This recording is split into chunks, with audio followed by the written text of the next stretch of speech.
nous allons maintenant créer le sous-formulaire nous permettant la saisie des différents mouvements liés à un produit.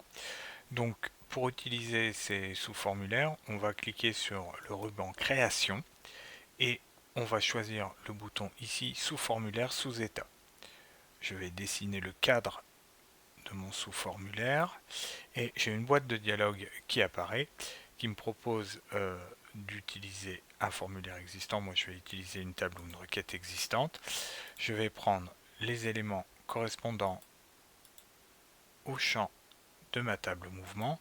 Alors je n'ai pas besoin de prendre ID mouvement, enfin la clé primaire de la table mouvement, puisque il s'agit d'un numéro auto. Voilà, je clique sur suivant et ici je vais définir les éléments correspondant à la clé primaire et à la clé étrangère. Donc ID prod de la table produit est lié à ID prod de la table mouvement. Et évidemment, je vais lui donner un nom. Alors pour qu'il ne soit pas équivoque, je vais l'appeler SF pour sous-formulaire. Ça va être SF MVT pour sous-formulaire de la table mouvement. Alors, mon sous-formulaire est créé. Si je décide d'afficher le mode formulaire, eh bien, on constate que ce sous-formulaire est créé sous la forme d'un tableur, où on verra les différents enregistrements. Eh bien, si on veut afficher uniquement un seul enregistrement, eh bien, on va choisir ce mode formulaire et on va se mettre non pas en mode feuille de données, mais en mode formulaire unique. Et si j'affiche maintenant mon sous-formulaire, on remarque que ça correspond plus à un élément de saisie. Je vais ici supprimer le nom de ce sous-formulaire. Je vais agrandir ma zone de travail puisque j'en aurai besoin. Voilà. Et il y a des éléments qui ne seront pas nécessaires dans mon sous-formulaire, c'est notamment toute la partie correspondant à ID produit. Pourquoi? Eh bien tout simplement parce que ces infos sont déjà contenues dans le formulaire, dans l'entête du formulaire mouvement.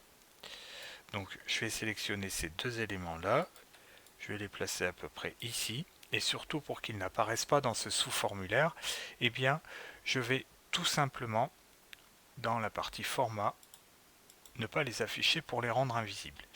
Alors si encore une fois je passe en mode formulaire, on remarque que effectivement le champ ID produit n'est pas saisi, n'apparaît pas dans le sous-formulaire, et par contre on voit bien qu'on a des informations liées à la date du mouvement, au type, etc. etc. Si on veut que la date du jour s'affiche automatiquement, il conviendra de modifier la valeur par défaut du champ date ici. Donc on va se mettre dans la partie données et dans valeur par défaut, on va tout simplement saisir la fonction date qu'on va mettre entre parenthèses. Et si j'affiche maintenant mon formulaire en mode formulaire, eh bien on remarque qu'il y a la date du jour. Alors on va personnaliser un petit peu ce formulaire en lui ajoutant des boutons à la manière de ce qu'on a fait dans le formulaire produit. Donc je vais ajouter ici 4 boutons, les boutons nouveau, sauvegarder, annuler et fermer. Dans un premier temps, je vais augmenter un petit peu la taille de mon formulaire de manière à avoir plus de place en termes de travail. Voilà.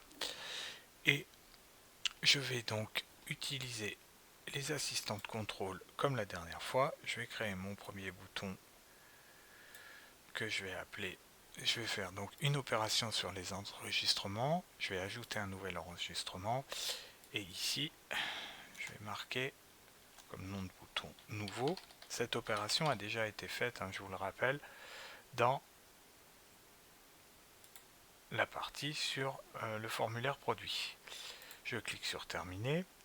Je vais faire aussi la même chose avec un bouton sauvegarder. Donc opération sur les enregistrements, sauvegarder un enregistrement, je l'appelle sauvegarder.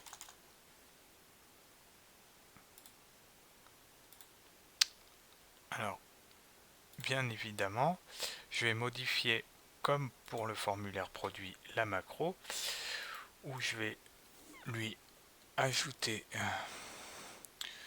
donc l'option atteindre un enregistrement. Je ne vais pas prendre l'enregistrement suivant, je vais faire nouveau, voilà, et je vais ajouter également une autre action, une zone de message pour marquer mouvement sauvegardé. Voilà, j'enregistre la macro, je peux la fermer, et voilà.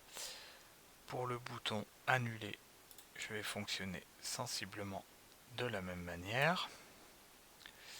Donc opération sur les enregistrements, annuler un enregistrement.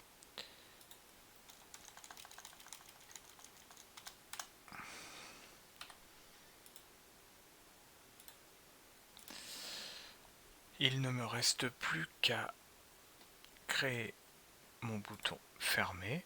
Alors cette fois, pour le bouton fermé, on ne va pas travailler sur les enregistrements mais sur le formulaire. Donc je fais opération sur un formulaire et je vais cliquer sur fermer un formulaire.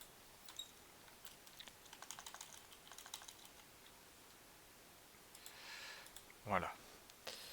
Bien évidemment, j'ai la possibilité de modifier le format. Donc en hauteur, je vais le laisser à 0,592 et en largeur, je vais prendre la largeur du bouton sauvegarder. Enfin, je vais prendre comme ça, je vais prendre la hauteur de mon bouton.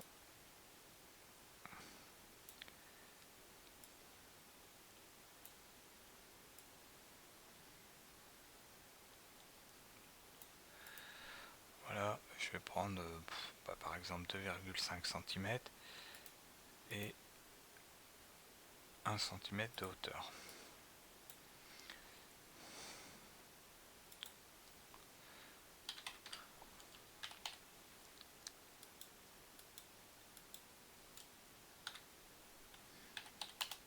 Voilà.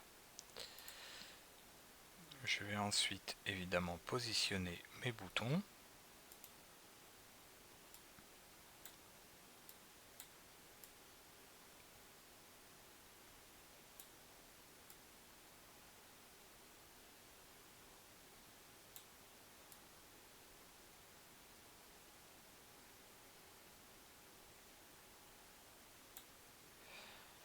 Et je vais les mettre en forme de manière à faire quelque chose de cohérent avec le reste de mon travail. Et si on regarde et qu'on passe en mode formulaire, on regarde que notre formulaire mouvement de stock correspond à nos attentes. Alors seul petit problème, on voit ici que on a encore toujours la possibilité de se déplacer dans les enregistrements.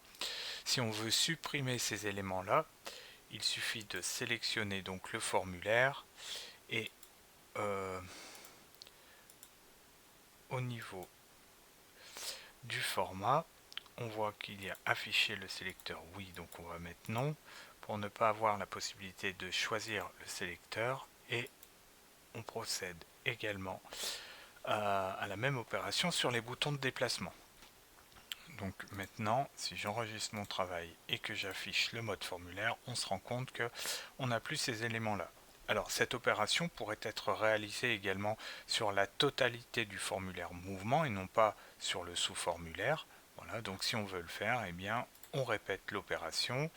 Je prends donc le formulaire mouvement, je vérifie bien que je suis sur le formulaire avec la petite coche marquée ici, et donc si je change ici le sélecteur en non et le bouton de déplacement en non, si j'affiche mon mode formulaire, vous remarquez qu'il n'y a plus rien.